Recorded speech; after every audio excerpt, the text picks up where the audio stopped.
Nasib Erwin, pria ngamuk ditolak isi BBM tanpa QR Code di SPBU Wajo, ngaku sedang mabuk.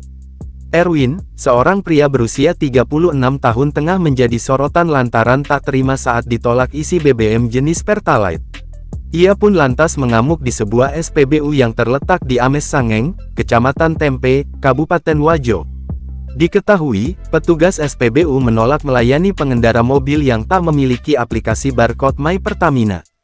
Penolakan tersebut membuat pengendara itu murka dan turun dari mobil sembari membawa sajam. Setelah mengamuk dan viral, ia diamankan Resmob Satreskrim Polres Wajo, Senin tanggal 30 September tahun 2024.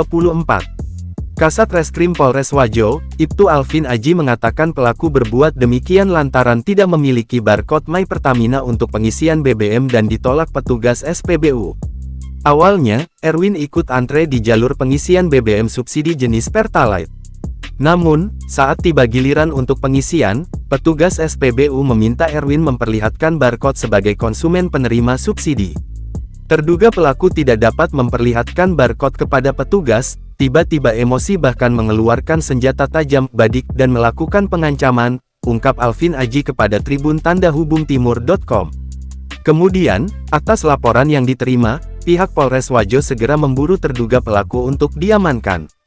Yang bersangkutan mengakui perbuatannya. Kemarin efek mabuk dia melakukan hal tersebut, katanya. Diketahui, Erwin adalah warga Dusun Apasareng, Desa Pau JP, Kecamatan Kira, Kabupaten Wajo, Sulawesi Selatan dan bekerja sebagai petani.